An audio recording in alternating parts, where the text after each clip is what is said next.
안녕하세요. 파랑새TV입니다. 얼마 전 뉴스에 북한에서도 코로나가 창궐하고 있다는 뉴스가 있었으며 북한 당국에서 버드나무 잎을 먹으라고 한 보도가 있었습니다. 인터넷 뉴스를 보면은 다음과 같습니다. 지난 17일 남성국 고려대 공공사회 통일외교 안보학부 교수는 국제신문과의 통화에서 북한 당국이 유혈자에게 버드나무 잎 먹으면서 집에서 4주 버텨라는 등 안일한 대책으로 일관하고 있다고 지적한 바 있습니다.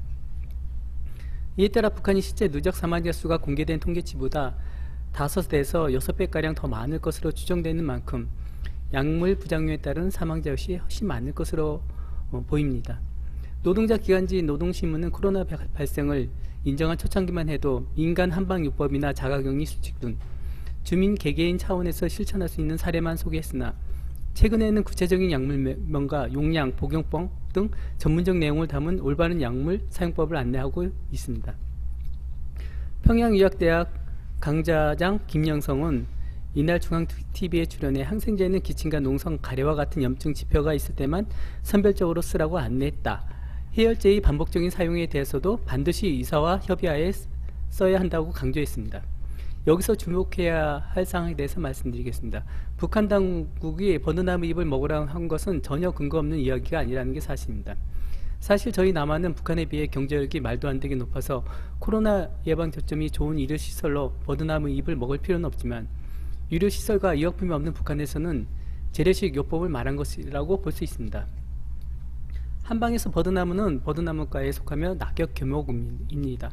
높이가 20m에 이를 정도로 크며 물가에 많이 자라는 것을 볼 수 있습니다. 만주와 일본에 분포하며 초봄 나무에 물이 오를 때 가지를 끊어 벗겨낸 껍질로 피리를 만들어 불던 추억이 있는 나무입니다. 수양버드는 가지가 사람이 머리카락처럼 땅으로 내려앉아서 귀신처럼 보인다고 싫어하는 사람들도 있는 나무입니다.